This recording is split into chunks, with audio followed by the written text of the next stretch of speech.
बहराइच में दंगे हो गए। क्यों हुए? दुर्गा विसर्जन था। प्रशासन से परमिशन तो ली ही होगी। इतना बड़ा प्रशासन का बोलबाला है पूरे यूपी में, तो डीएम साहब, एसपी साहब, साहिबाओं के पास से परमिशन तो ली होगी, सिक्योरिटी तो ली होगी। क्योंकि भाई सब लोग जानते हैं कि ऐसे प्रोसेशन में, ऐसे जब निकलती हैं शोभा यात्राएं, तो गड़बड़ झाला तो होता ही है।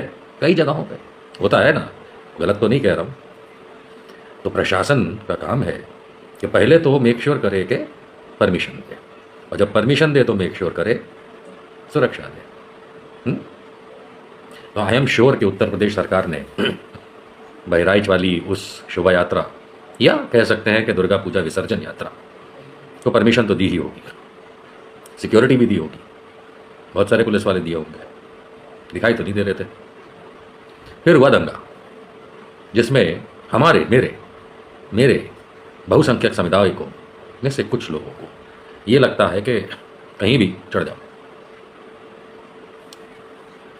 मिश्रा जी की आत्मा को ईश्वर शांति प्रदान करे। आपको क्या ज़रूरत थी कि किसी मुसलमान के घर पे चढ़े? क्या ज़रूरत थी? क्या ज़रूरत थी? नहीं, हम समझना चाहते हैं। बहुत हुआ कि सांप्रदायिक दंगे हो जाते हैं, बात नहीं करी जानी चाहिए। नहीं, हम बात करेंगे। आज हम यूपी सरकार से भी बात करेंगे, प्रशासन से भी बात करेंगे, मोदी से भी बात करेंगे, योगी से भी बात करेंगे, उनके बुलडोज़र से भी बात करेंगे। क्या ज़रूरत थी कि जब ये मान के चला जाए कि उस दुर्गा पूजा विसर्जन के लिए प्रशासन ने परमिशन दी, पता नहीं भैया दी कि नहीं, और ये भी मान के चला जाए कि उस दुर्गा पूजा की यात्रा जिसमें विसर्जन होना था को बहराइच के पुलिस वाले प्रोटेक्ट भी कर रहे थे। तो समझने की बात ये आज सवाल बन के खड़ी होती है कि मिश्रा जी, तुमको उस मुसलमान के घर की छत पे जाने की ज़रूरत क्या थी? क्या तुम्हारी वहाँ पे क्रिकेट खेलते पे गेंद चली गई थी? कुछ तो हुआ होगा। या पतंग कहीं से कट के आ रही थी जो उनकी छत पे गिरी, जिसे तुम लूटने चले गए थे? क्या था मामला? We don't know. लेकिन सबने वो वीडियो दिखाया, मैं नहीं दिखा रहा, सबने वो वीडियो देखा जिसमें मिश्रा जी, यंग मैन, पता नहीं कितना पढ़ाई लिखाई की हो, क्या किया हो, शादी हो गई थी, हमने सुना कि हाल में शादी हुई थी। तो अगर हाल में शादी हुई थी मिश्रा जी आपकी, इतने सेंसिबल हो चुके थे कि माँ बाप ने आपका ब्याह कर दिया, तो वो अक्लमंद व्यक्ति तो था ही नहीं। ऐसा कोई कह सकता है? नहीं कह सकता है, क्योंकि माँ बाप ने शादी करा दी थी, बहुत अक्लमंद व्यक्ति था। जब हम अक्लमंद हो जाते हैं तभी माँ बाप शादी कराते हैं। और ऐसा अक्लमंद व्यक्ति एक मुसलमान के घर पे जाके उसकी छत पे धार्मिक झंडे को खींच के, तोड़ के, रेलिंग तोड़ के क्या साबित कर रहा था? क्या हनुमान जी के नारे लगा रहा था? हनुमान जी आते तो वहाँ तू जीवित होता तो तेरे को चांटे मारते, खींच खींच के चांटे मारते, क्योंकि हनुमान जी कभी किसी को ऐसे नहीं करते। कोई मुसलमान और हिंदू आपस में दुश्मन थोड़ी ना है। किसने कहा दुश्मन है? किसी ने नहीं कहा। हिंदू मुसलमान कहीं भी दुश्मन नहीं है। हाँ, राजनेता जो हैं ये दुश्मनी पैदा करते हैं कंकरी मार के, ताकि आप लोग लड़ते रहें, वोट पोलराइजेशन हो। अमित शाह का बेटा क्या करता है? नहीं, अमित शाह जो है, मोदी तो खैर यूजलेस है, उसका तो कोई औलाद है नहीं, हो भी नहीं सकती, ही इज़ नॉट केपेबल। लेकिन अमित शाह का तो लड़का है, केपेबल आदमी, बेटा पैदा किया। क्या करता है उसका बेटा? कभी आपने देखा तलवार लेके नारे लगाते हुए, लाठी लेके किसी के पीछे दौड़ते हुए? कभी देखा? कभी देखा किसी मस्जिद पे या किसी घर पे जा करके इस्लामिक झंडे को तोड़ते हुए? कभी देखा जय शाह को आपने ऐसे? नहीं देखा। क्योंकि वो नेता का बेटा है, और नेता स्मार्ट होते हैं, वो अपने बच्चों को सेफ रखते हैं, और आप जैसे बेवकूफ़ों को भिड़ाने के लिए आगे बढ़ते हैं। खैर, यहाँ तो वो भी नहीं मामला था। यहाँ तो ये मामला था कि मिश्रा जी, हमें आज तक नहीं समझ में आया कि आप उस छत पे करने क्या गए थे, क्योंकि वहाँ क्रिकेट नहीं चल रहा था, गेंद नहीं चली गई थी वहाँ। और मैं आम जनता को बता दूँ, ये सोचना बहुत बड़ी गलतफहमी होती है किसी भी समुदाय द्वारा कि हम संख्या में थोड़े से ज़्यादा हैं तो दूसरे को दबा देंगे। ऐसा नहीं सोचना चाहिए।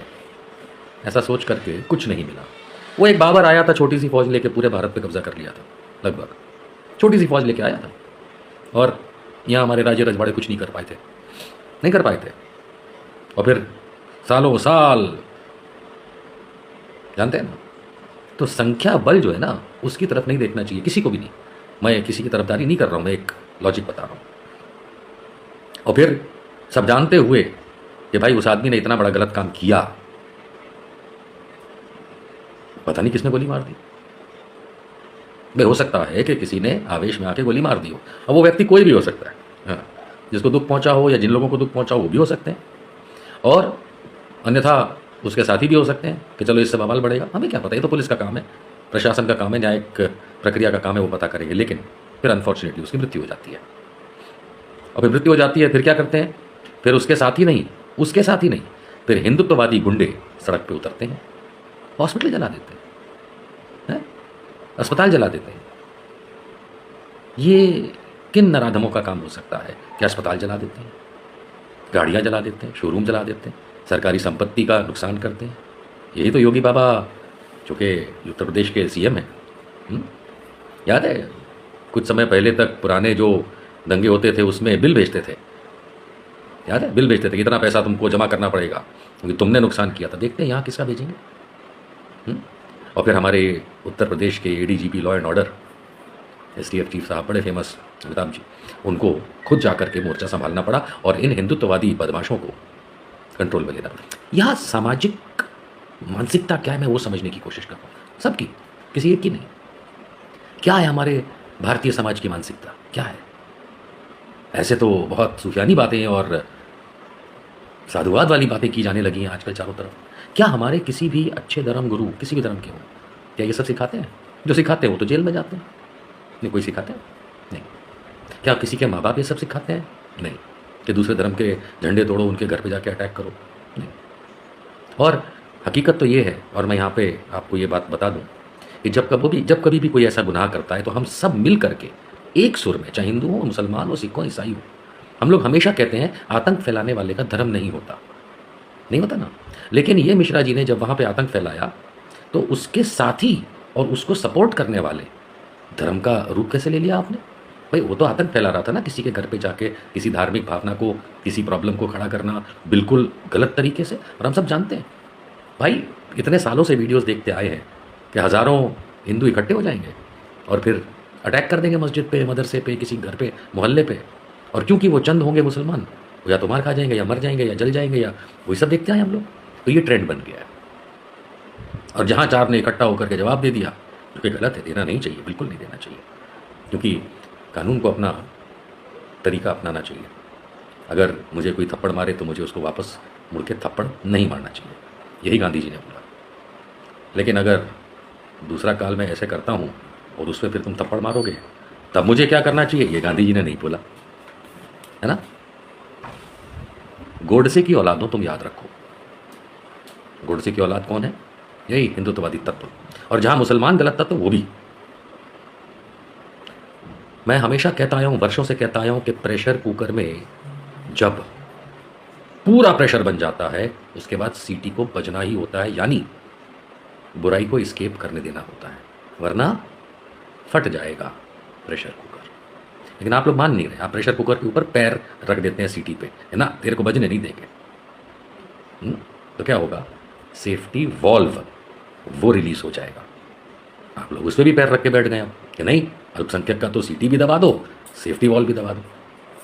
तो यहाँ अल्पसंख्यक और बहुसंख्यक की बात नहीं है, यहाँ किसी के साथ भी आप ऐसा करेंगे ना तो प्रेशर कुकर फटेगा। और मैं योगी आदित्यनाथ को बधाई देना चाहता हूँ कि 7 साल में कोई दंगे हुए ही नहीं हमारे उत्तर प्रदेश में, हुए ही नहीं भैया, हुए ही नहीं। ऐसा बेवकूफ़ आदमी है योगी आदित्यनाथ, चुनावी बातों में जाके कहेगा कभी दंगे नहीं होते, कभी हमारे यहाँ कुछ नहीं होता। रोज़ कहीं ना कहीं महिलाओं के साथ दुराचार हो रहा है, दंगे हो रहे हैं, अल्पसंख्यकों को दबाया जा रहा है, दलितों को दबाया जा रहा है, ब्राह्मणों को मारा जा रहा है। What are you doing? कौन हो तुम लोग? किस देश में? हमारा भारत तो ऐसा नहीं था। सुधर जाओ बदमाशों, यति नरसिंहासन वो जो भी है घंट, उसके जैसे मत बनो, फेल दिए जाओगे। चाहे तुम कोई भी हो, किसी भी धर्म से हो, देशद्रोही काम करोगे तो मारोगे, मारेगी, पब्लिक मारेगी, नो डाउट। प्लीज़ ऐसा मत करिए, यही मैं कह सकता हूँ।